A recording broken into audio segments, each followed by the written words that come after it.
بسم اللہ الرحمن الرحیم۔ آج کی یہ غموں سے بھری ہوئی رات کہ جس میں ہم اور آپ سرکار سید الشہداء حضرت امام حسین علیہ الصلاۃ والسلام کے سفر کربلا اختیار کرنے پر کہ جو ظاہراً کربلا کی کہانی کا آغاز اسی دن سے ہو جاتا ہے، اس لیے کہ یہ امام 28 رجب کو مدینے سے نکلے، مکہ پہنچے، پھر مکہ میں 4 مہینے اور 4 دن رہے اور اس کے بعد پھر 2 محرم کو کربلا پہنچے۔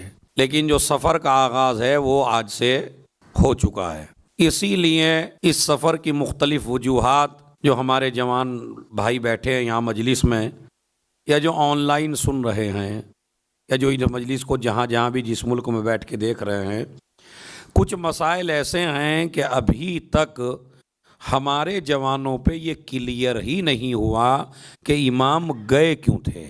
اس لیے کہ ہر آدمی ذاکر جو ہے وہ اپنے نقطہ بنانے کی وجہ سے کچھ اس طرح کا ریزن بیان کر دیتا ہے کہ وہ سمجھتے ہیں کہ یہ ریزن ہے۔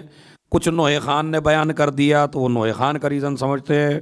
کسی نے کتابیں پڑھ لیں تو اگر صحیح محقق ہے تو اس نے صحیح لکھ دیا، اور اگر محقق کی ریسرچ غلط ہو گئی تو اس نے کچھ غلط لکھ دیا۔ اس لیے ضرورت ہے اس بات کی کہ میں 2 اور 2 4 کی طرح بالکل آپ کو پہلے مقصد امام حسین علیہ السلام سمجھاؤں تاکہ آج کی تاریخ کا حق ادا ہو سکے، اور بالکل میں یہ سمجھ کے کہ جیسے زیرو سے اٹھا کے چلنا ہے، یعنی بالکل ابتدا سے، کوئی گہرائی نہیں اور کوئی فلسفہ نہیں۔ اس لیے کہ جتنا ہم فلسفہ بیان کرتے چلے جاتے ہیں ہمارا مجمع حقیقت سے دور ہوتا چلا جاتا ہے۔ اب کوئی کہتا 2 بادشاہوں کی جنگ تھی، کوئی کہتا حکومت پہ جنگ تھی۔ اچھا کبھی کبھی اپنا مولائی یہ سوچنے پہ مجبور ہوا تھا، اچھا نکلے ہی کیوں تھے؟ ہوتا نہیں ہوتا آدمی کو، اتنی پریشانیاں اٹھا رہی ہیں، اتنی مصیبت اٹھا رہے ہیں، اتنا۔ اور یہ عزیزو یاد رکھیے، جہاں یہ بات آ جائے کہ میرے امام نے یہ کیوں کیا تو سمجھ لیجئے آپ کی محبت میں کمی ہے۔ امام جب کوئی کام کر دے تو اس پہ یہ نہیں سوچنا امام نے یہ کیوں کیا، یہی تو آپ کی غلطی ہے۔ آپ کو یہ نہیں سوچنا کہ امام نے کیا کیوں ہے، اب امام نے کر دیا تو وہی حق ہے جو ہو گیا ہے، بات سمجھ لیں۔ تو اب میں آپ کو بجائے اس کے کہ شاعر کا شعر سناؤں یا مرثیہ خان کا مرثیہ سناؤں یا اپنے بزرگ علماء کی یا ان کی تحقیق اور ریسرچ آپ سے بتاؤں، تو میں ان میں سے آپ کو کچھ بتانے والا نہیں ہوں۔ بالکل سمپل سی بات ہے، بھائی جو انسان سفر کر رہا ہے آپ اسی انسان سے پوچھئے آپ جا کیوں رہے ہیں، ہے یا نہیں سامنے کی بات؟ میں نے آپ سے کہا بالکل سامنے کی بات میں کروں گا کہ آپ خود امام حسین علیہ السلام سے پوچھئے کہ بھائی آپ کیوں جا رہے ہیں۔ اب وہ جانے سے پہلے اس لیے کہ امام اسے کہتے ہیں جو ہمارے دل کی بات پڑھ لے۔ ہر آدمی کے ذہن میں آئے گا یہ سوال، کیوں گئے کیوں گئے کیوں گئے؟ تو انہوں نے اپنا وصیت نامہ پہلے ہی تیار کر دیا اور محمد حنفیہ کو دے دیا۔ میں توجہ تھا، یہاں بھی بڑا گہرا مسئلہ ہے۔ محمد اور کسی کو نہیں دیا ہے، محمد حنفیہ کو دیا ہے۔ یہ وصیت نامہ نہیں دیا ہے بلکہ پوری کائنات میں محمد حنفیہ کی شخصیت کو معتبر بنایا ہے۔ میں توجہ چاہتا ہوں، معتبر بنایا ہے پوری دنیا کے سامنے محمد حنفیہ کی شخصیت کو۔ تو جو میری ماں بہنیں نیچے بیٹھی ہیں وہ بچے وہ بھی آرام سے سنیں بالکل، تاکہ میں آرام سے آپ کو بالکل 2 اور 2 4 کی طرح یہ سمجھا سکوں۔ تو امام علیہ السلام نے پہلا جملہ جو وصیت نامے کا ہے پہلے تو وہ سن لیجئے، انی لم اخرج عاشرن ولا بطرن ولا مفسدن ولا ظالمن، نہ میں نکلا ہوں حکومت کے لیے، نہ میں نکلا ہوں اقتدار کے لیے، نہ میں نکلا ہوں خون خرابہ کرنے کے لیے، نہ میں نکلا ہوں کسی پہ ظلم کرنے کے لیے، نہ میں نکلا ہوں کسی دکھاوے کے لیے۔ اب یہ سارے لفظ امام نے کہہ دیے۔ اس کا مطلب ہے اب اگر کوئی ایسا بیان کر رہا ہے کہ امام فلاں کے لیے نکلے تھے، فلاں کے لیے نکلے تھے، تو سارے وہ ریجیکٹ ہیں۔ امام کیا کہتے ہیں؟ نہ میں اقتدار کے لیے نکلا، نہ میں ریاکاری کے لیے نکلا، نہ میں فساد کے لیے نکلا، اور نہ میں نکلا کہے کے لیے؟ ظلم کرنے کے لیے۔ انما خرجت لطلب الاصلاح۔ ماشاءاللہ آپ عربی زبان سے واقف ہیں، اتنی شارجہ میں عربی جانتے ہیں آپ۔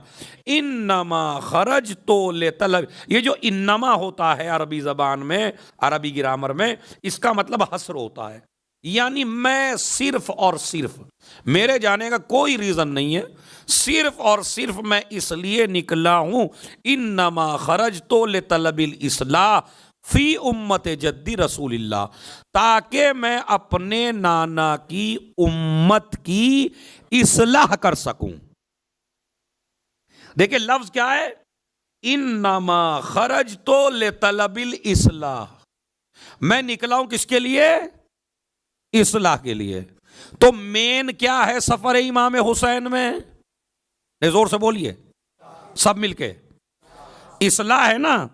تو اگر ہماری پوری مجلس میں سب کچھ ہو اور اصلاح ہی نہ ہو، تو اس کا مطلب ہے مجلس مقصد سے ہٹ رہی ہے۔ بات سمجھ رہے ہیں؟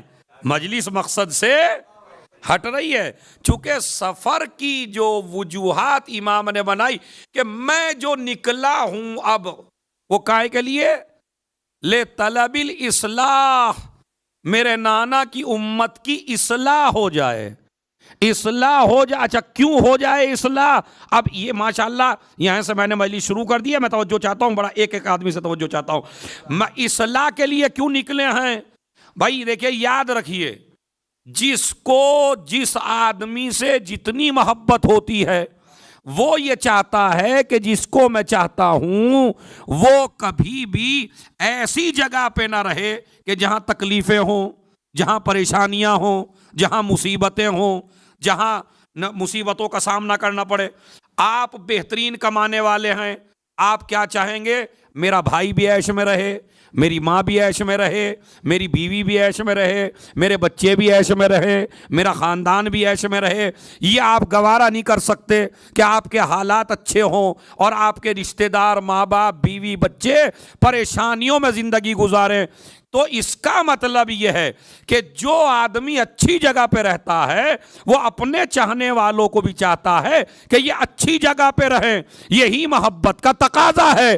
حسین اہل جنت کے سردار ہیں، تو وہ چاہتے یہ تھے کہ اصلاح کر دوں تاکہ کوئی آدمی جہنم میں نہ جائے۔ اريد ان امر بالمعروف وانهى عن المنکر واسیر بسیرت جدی و ابی، اور میں اپنے نانا کی اور باپ کی سیرت پہ عمل کروں۔ میرے باپ کی سیرت تھی، کوئی بھی غلط کام ہوا علی کے سامنے کبھی علی نے یہ نہیں کیا کہ میں کیوں کہوں، نے کہے کا ڈر ہے بھائی۔ ہمارے یہاں ایک مسئلہ اور آڑے آ رہا ہے، وہ کیا ہے؟ لوگ کیا کہیں گے۔ یہ بھی ایک چیز چلی ہے آج کل، لوگ کیا کہیں گے، اگر میں یہ کر دوں گا تو لوگ کیا کہیں گے۔ ہم کو اس کی فکر نہیں ہے کہ امام کیا کہیں گے، رسول کیا کہیں گے، مولا علی کیا کہیں گے، امام زمان کیا کہیں گے۔ ہمیں اس کی فکر ہے کہ لوگ کیا کہیں گے۔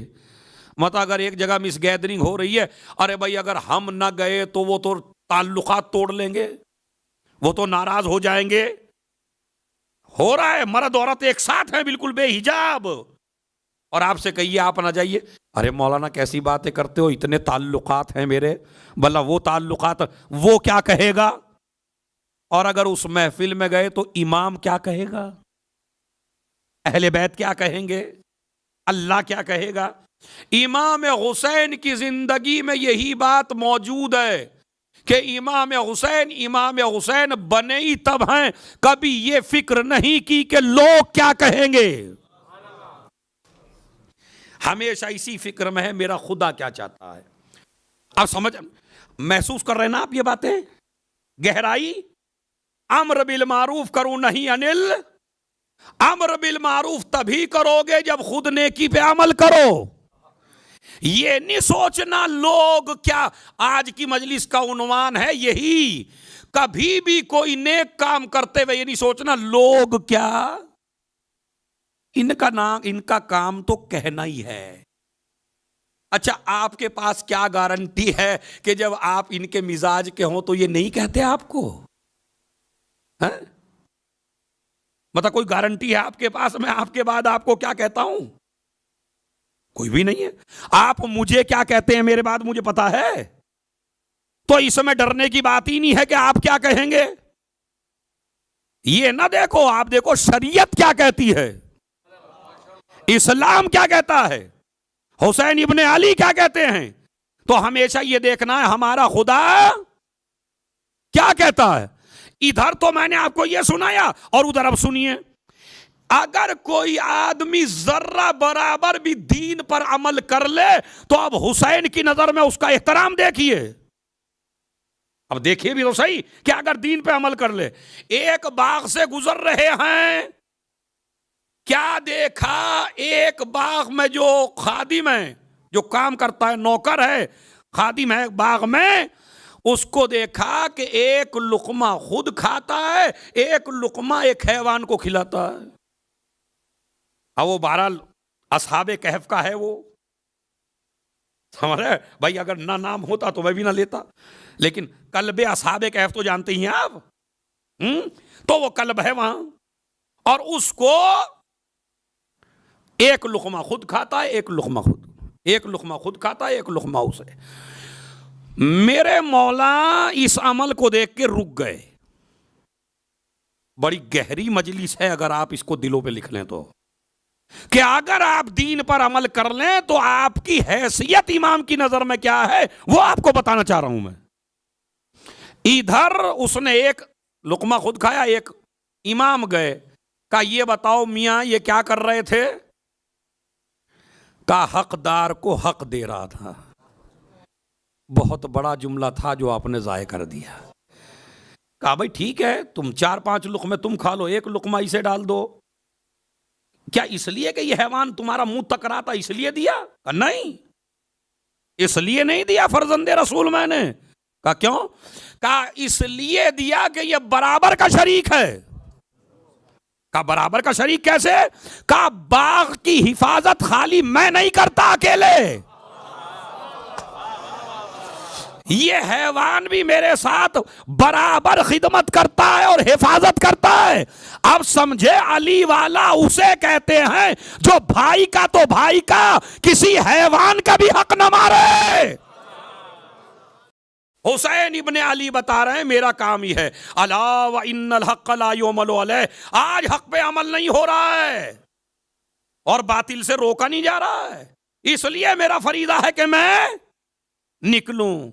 تو مولا یہ اچھا یہ وصیت نامہ لکھ کے جوانوں کس کو دیا؟ زور سے بولنا ایک آدمی اپنی ریسرچ کے لحاظ سے. محمد حنفیہ کو دیا. محمد حنفیہ کو کیوں دیا؟ اس لیے کہ امامت کے علم سے جانتے ہیں کچھ پیدا ہوں گے جو محمد حنفیہ کو بھی گالیاں دیں گے. نہیں گئے تھے امام کے ساتھ، کیوں نہیں گئے تھے؟ امام یہی تو امتحان لینا چاہتے ہیں. اگر نہ جانے پہ ہم نے برا کہا ہو تو تم بھی برا کہنا، اور اگر وصیت نامہ ہم نے خود سونپا ہو تو جو حسین کا معتبر ہو اسے کسی کو برا کہنے کا کوئی حق. بڑے بڑے مولوی امامے والے محمد حنفیہ کے پیچھے پڑے بیچارے، یہ نہیں گئے تھے.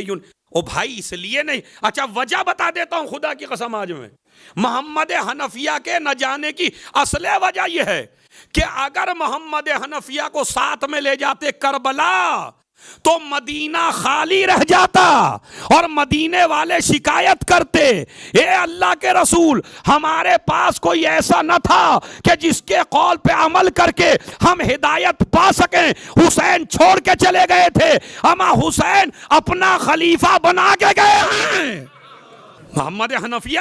ورنہ نظریہ بتا دوں میں آپ کو، ایک دلیل تو یہ ہے کہ اس لیے کہ محمد حنفیہ بہت بڑے عالم تھے اور محمد حنفیہ کو مدینے میں چھوڑا اپنا خلیفہ بنا کے تاکہ یہ سارے مسائل کو حل کر سکیں۔ اب محمد حنفیہ کا نظریہ بتاؤں آپ کو، آپ کا نہیں ہے وہ نظریہ، بتاؤں۔ جنگ ہو رہی ہے اور جنگ ہوتے ہوتے تیر برسنے لگے، کہا بڑھو محمد حنفیہ، بڑھو محمد حنفیہ۔ امام حکم دے بڑھو محمد حنفیہ۔ ایک ہم جیسا آ گیا، کہنے لگا اصل میں تمہارے بابا کو حسن و حسین سے زیادہ محبت ہے اور تم سے کم ہے، اسی لیے ہر جنگ میں تجھے کہتے ہیں کہ تم بڑھیے ہو، تم بڑھو آگے، تم بڑھو آگے۔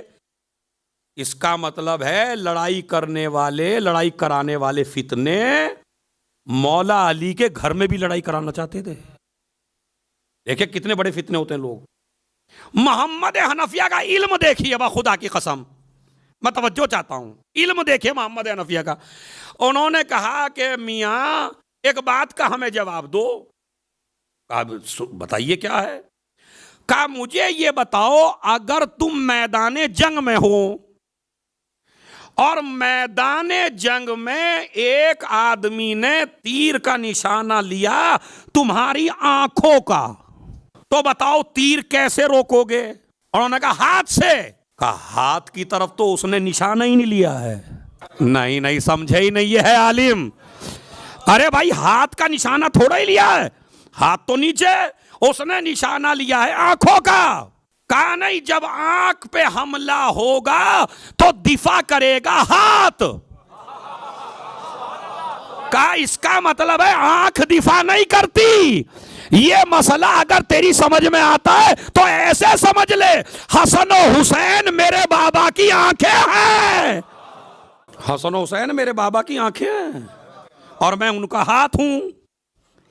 جب آنکھ پہ حملہ ہو تو دفاع کون کرتا ہے؟ ہاتھ کرتا ہے۔ دیکھیں کتنے فتنوں کو لوٹایا۔ خیر یہ میرا موضوع نہیں، انشاءاللہ پھر کبھی موقع ملا تو محمد حنفیہ کی پوری ہسٹری آپ کو میں سناؤں گا، ورنہ اصل موضوع رہ جائے گا۔ تو امام علیہ السلام جلدی سن، کاہے کے لیے نکلے؟ اصلاح کے لیے۔ تو مجالس کیسی ہونی چاہیے؟ آپ کو یہ نہیں سوچنا ہے لوگ کیا، یہ دیکھنا ہے کہ ہمارا امام ہم سے کیا چاہتا ہے۔ اب وہ حسین ابن علی کیا ہے؟ سن لیجئے، بسم اللہ الرحمن الرحیم۔ الا وان الحسین، اہل سنت بھائیوں کی کتابوں سے پڑھ رہا ہوں، الا وان الحسین باب من ابواب الجنہ فمن آندہ حرم اللہ علیہ ریح الجنہ۔ زمین پہ نہیں رہیے گا اگر حدیث سن لیں۔ ابن کثیر نے البدایہ والنہایہ میں، ہمارے اہل سنت بھائیوں میں بڑا عالم، وہ کہتا ہے نبی نے فرمایا حسین جنت کے دروازوں میں سے ایک دروازہ ہے، اب جس کے بھی دل میں حسین کی نفرت ہے اللہ نے حرام قرار دے دیا کہ ایسا آدمی جنت کی خوشبو سونگھے۔ ممکن نہیں ہے، حرم اللہ علیہ ریح الجنہ، جنت کی خوشبو بھی نہیں سونگھ سکتا۔ کیوں؟ حسین منی وانا من الحسین، احب اللہ من احب حسینہ وابغض اللہ من ابغض حسینہ۔ اللہ اس انسان سے محبت کرتا ہے جو حسین سے محبت کرے، اللہ اس انسان سے نفرت کرتا ہے جو حسین سے بغض رکھے۔ یہ ساری حدیث ہے۔